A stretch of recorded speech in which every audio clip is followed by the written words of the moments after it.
everyone! Welcome to my virtual class.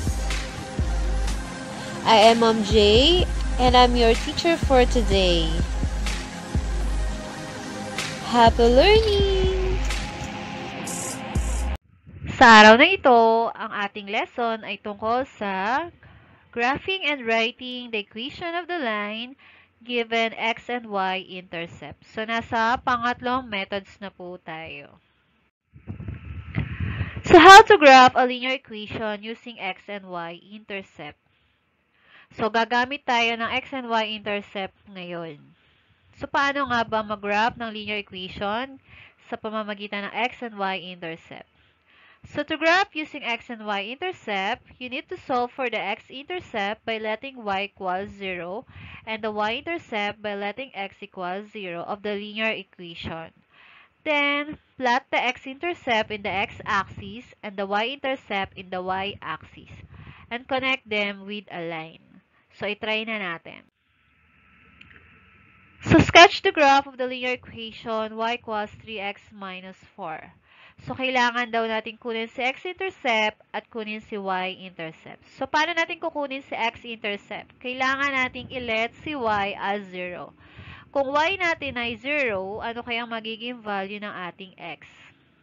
So, ang value ng ating x ay 4/3.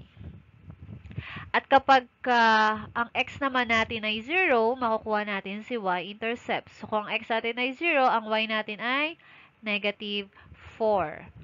So, papalitan nyo lang si x ng 0 para makuha si y-intercept at si x-intercept naman ay manggagaling kapag ang y natin ay equals sa 0. So, ayan. So, meron na tayong x-intercept tsaka y-intercept. So, pwede na natin siyang i-graph. So, si x-intercept located at x-axis. So, nasa horizontal line siya. So, ang 4/t ay may katumbas na 1.5, parang ganon. So, nasa pagitan siya ng 1 tsaka 2. So, doon natin ilalagay yung point. So, yun yung ating x-intercept. At ang ating y-intercept ay negative 4, which is located in the y-axis.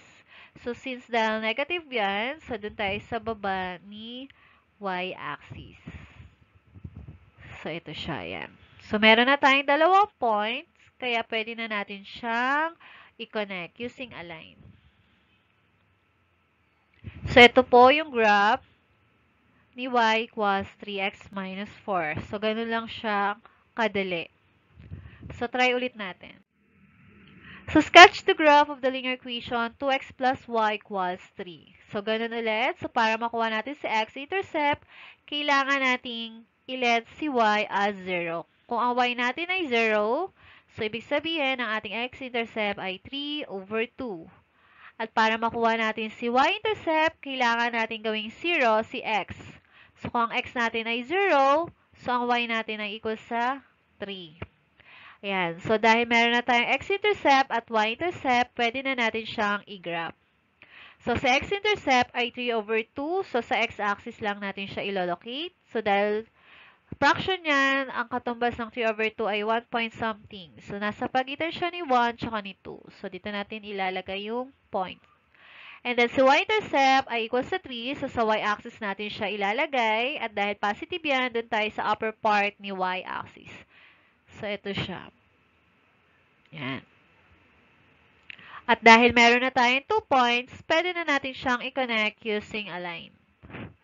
So, ayan po ang graph ni 2x plus y equals 3. So, ganun lang siya kadali. So, para makuha natin si x-intercept at si y-intercept, kailangan lang natin mag-let ng 0 sa ating mga variables. So, how to graph a line using x and y-intercept? So, this time, specific na or given na si x tsaka si y-intercept. So, hindi na natin siya kailangang hanapin, kagaya kanina. So, kapag meron na tayong x and y-intercept, so, ipa-plot lang natin si x-intercept sa x-axis at si y-intercept sa y-axis. Then, i-connect natin siya gamit ang line. So, another example. So, sketch the graph of the line given x-intercept equals 3 and y-intercept equals 5. So, si x-intercept ay positive 3. So, doon tayo sa kanang bahagi ni horizontal line or ni x-axis. At ang ating y-intercept ay 5, so doon tayo sa taas na bahagi ni y-axis. So doon tayo sa 5. Yan. Then, connect natin yung dalawang points gamit ang line. So, ayan na po ang kanyang graph sa number 1.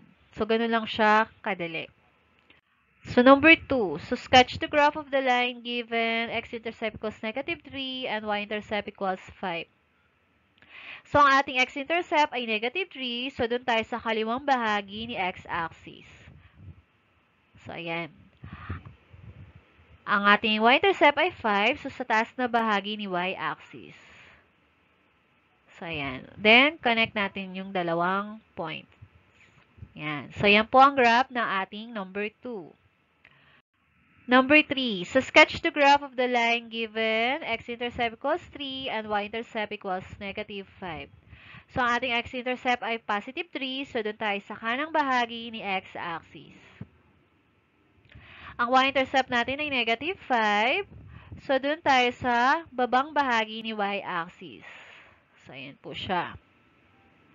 And then, connect na natin siya gamit ang line. So, ayan na po ang graph ng number 3. So, ganun lang kadaling mag-graph ng linear equation gamit ang x and y intercepts. So, kapag linear equation ang given, hanapin nyo si x at si y intercept. Pero kung given na siya, i-graph na lang natin. Ganun lang siya kasimple. So, alam nyo na kung paano mag-graph ng linear equation gamit ang x and y intercept. So, ngayon naman, mag-write na tayo ng equation of the line given x and y intercept. So, pangatlong methods na tayo. So, ang ginamit ko po dito ay intercept form na may formula na x over a plus y over b equals 1. So, para mas madali nyong matandaan, at dahil fraction yan, gagawin ko siyang simple lang. So, ito na lang ang inyong formulang gagamitin. So, bx plus ay equals ab. Where b is our y-intercept and a as our x-intercept. So, tatandaan nyo, di ba, si b siya ang ating y-intercept at si a ang ating x-intercept.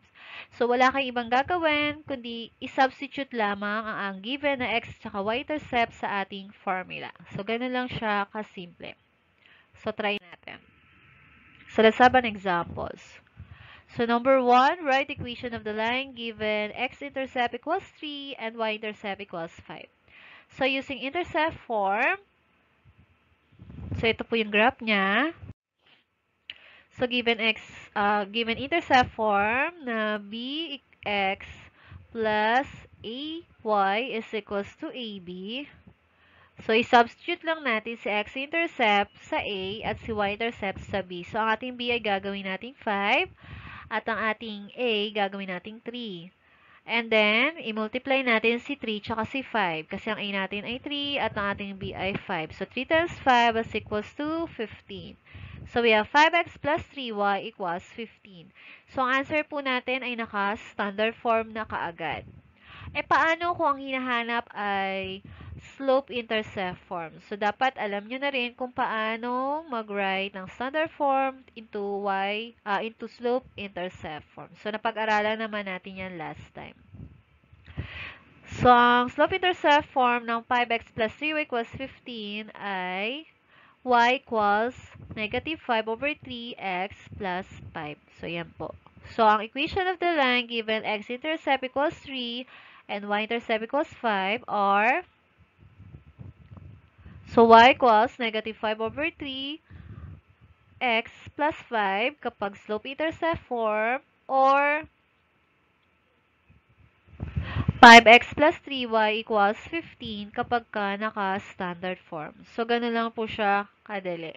Nakuha ba? Alam kong nakuha nyo. Okay, let's have number 2. So, number 2. Write the equation of the line given x-intercept equals negative 3 and y-intercept equals 5. So, using intercept form, so ito muna yung graph niya. So, we have bx plus ay equals ab. So, tandaan nyo yung ating formula. So, ang b natin ay 5 at ang a natin ay negative 3. So, negative 3 times 5 is equals to negative 15. So, we have 5x minus 3y equals negative 15. So, meron na tayong standard form. Ngayon, kunin naman natin ang slope-intercept form.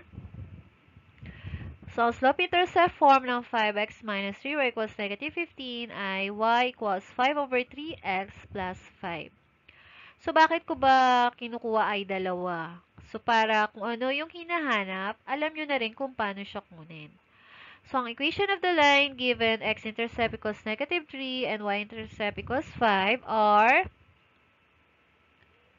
y equals 5 over 3x plus 5 kapag naka-slope-intercept form at or 5x minus 3y equals negative 15 kapag ka naka-standard form. Ang dali lang, di ba? So, last example.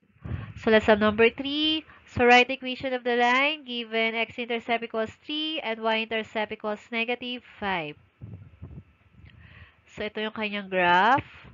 So, kunin natin yung equation of the line. So, bx plus ay equals ab. So, yun yung ating formula. Huwag nyo kakalimutan yan. So, ang ating b ay equals sa negative 5.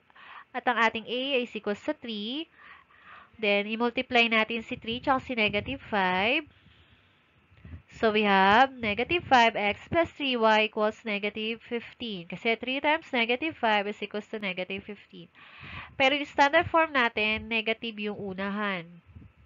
Kaya kailangan natin mag-multiply ng negative 1. So, kailangan kasi positive ang ating standard form, yung ating leading coefficient. So, we have 5x minus 3y equals 15.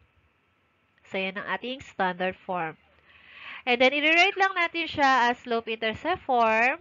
So, kanyang slope-intercept form ay y equals 5 over 3x minus 5. So, ang equation of the line for number 3 or equation of the line given x-intercept equals 3 and y-intercept equals negative 5 are y equals 5 over 3x minus 5 pagka naka-slope-intercept form or 5x minus 3y equals 15 kapag ka naka-standard form. So, yun. Ganun lang siya kasimple. So, kayo naman. So, try it now. So, sketch the graph and write the standard form of the equation of each line given the x and y intercept. So, standard form lang ang kailangan ko. At i-sketch nyo po yung graph gamit ang x and y intercept. So, sana natutunan nyo ang ating lesson sa araw na ito. Thank you for watching. Don't forget to like, share, comment, and subscribe to my channel. Until next time!